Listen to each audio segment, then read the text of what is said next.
Hi friends, today I discuss you how to speak English. Friends, at first we will discuss about past habit. How to start in past habit our conversation. मित्रों, मैं आपसे ये कहना चाह रहा हूँ कि हम लोग जब किसी अपनी लोकल लैंग्वेज में बात करते हैं तो there is nobody who search out mistake, but if we talk in English definitely every person search out our mistakes. क्यों ऐसा होता है? तो मित्रों, कुल मिलाकर जो आपको अच्छा लगता है आप उसे करिए। अपने आलोचना करने वाले लोगों की परवाह मत करिए, because we want to do something different. If in our life, if we want to do something different, definitely we don't care about those person, because the work of those person is only searching out the mistakes, but not they will you increase, but they don't support you। अर्थात वो आपको मदद नहीं करेंगे, वो केवल आप सैकड़ों हिंदी के वीडियो देख लीजिए, हिंदी के वीडियो में कोई गलती नहीं निकालता है, लेकिन यदि आपने एक सेंटेंस इंग्लिश का बोला और अगर उसमें मिस्टेक है तो हर व्यक्ति आपसे कह देगा, ओह ये तो सेंटेंस गलत है, उसने डू नहीं लगाया, उसने डिड नहीं लगाया, उसने डज नहीं लगाया, ओह आईएनजी लगा गया, बट उसे फर्स्ट फॉर्म लगानी चाहिए थी। तो मित्रों, ऐसे लोगों से सावधान रहिए, क्योंकि ये ना तो खुद डेवलप होते हैं ना आपको डेवलप होने देंगे। तो चलिए मित्रों, आज हम बात करते हैं पास्ट हैबिट की। मित्रों, जो भी आप गुजरी बात, अपनी कोई पुरानी घटना, कोई भी अपनी स्टोरी किसी से बताना चाहते हो तो डेफिनेटली आपको पास्ट में जब आप बताएंगे तो आप केवल डिड या सेकंड फॉर्म को यूज करेंगे, डिड या सेकंड फॉर्म का।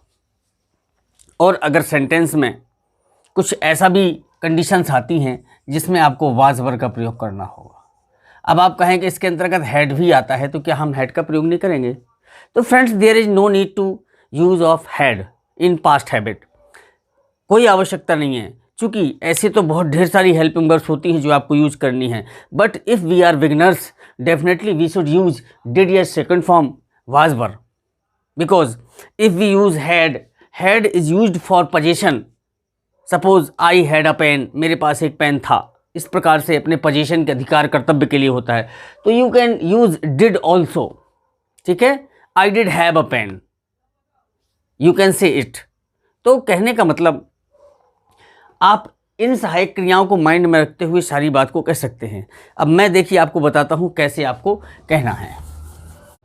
मैं एग्जाम्पल के लिए आपसे बात करूं, आप कोई भी बात हो, अपनी बात स्वयं उसको बोलकर मनन करिए। देखिए, मन में रखने वाला व्यक्ति कभी नहीं बोल पाता है। कि आप मन में सोचें और मन में बात करें तो यू कैन नेवर स्पीक, कभी नहीं बोल सकते हैं आप तभी बोल पाएंगे जब अपनी बात को ज़बान से बाहर निकालेंगे। जैसे पास्ट के इंसिडेंट ले लीजिए। मैं चूँकि at present time I discuss you past habit, तो पास्ट हैबिट की एक बात ले लें। मैं अपनी कहानी खुद का बताता हूँ कि जैसे पहले हिंदी में देखिए, फिर उसको इंग्लिश में देखिए। मैं आज गाँव गया, I went to village today. मैं अपने मित्र से मिला, आई मेट माई फ्रेंड। देखिए, I went second form, I met my friend मिला सेकेंड फॉर्म, ठीक है, मैंने अभी इसमें बताया था कि डिड या सेकेंड फॉर्म। वह मुझसे मिलकर बहुत खुश हुआ, he became very happy to meet me, to see me. मैंने उससे पूछा past indefinite, I asked him, तुमने आज क्या किया, what did you do today? क्या तुमने अपनी दुकान नहीं खोली? Did you not open your shop? उसने उत्तर दिया, ही आंसर्ड, सेकेंड फॉर्म आई ना, मैंने अपनी दुकान नहीं खोली, I did not open my shop. कहने का मतलब, चाहे जितनी बड़ी कहानी आप लेकर के चले जाइए, बट आपको सेकेंड फॉर्म डिड और वाज वर्ब में ही सारी कहानी खत्म हो जाएगी। चलिए, अब मैं आपको एक लिख के कहानी बताता हूँ। तो फ्रेंड्स, अब पास्ट हैबिट की मैं आपसे चर्चा करता हूँ कि पास्ट हैबिट में देखिए एक छोटी सी स्टोरी है जिसको आप ध्यान से सुनिए और समझिए। Yesterday I went to my farm house, went second form है, कल मैं अपने फार्म हाउस गया, second form.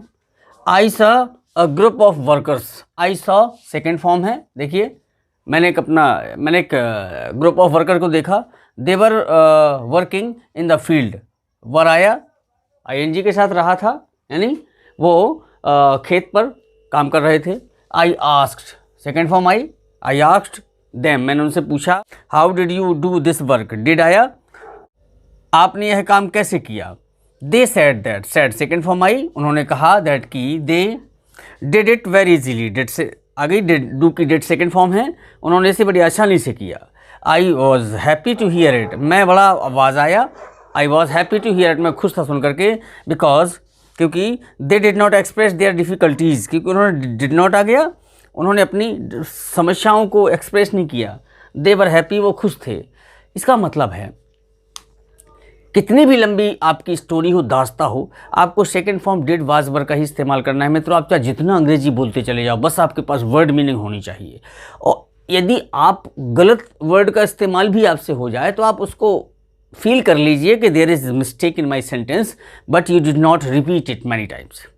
Okay friends, but किसी के कहने पर if any one interrupt you and he said to you that you are committing mistake in this sentence, don't care about him, because searching mistakes their work and making practice is our work.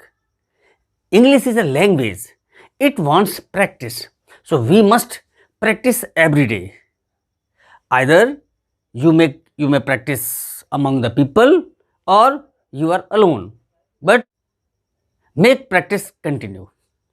Thanks friends, मिलते हैं next video में। नमस्कार। यदि अच्छा लगा हो तो like ज़रूर कर लीजिएगा और जिन्होंने सब्सक्राइब ना किया वो सब्सक्राइब कर लें।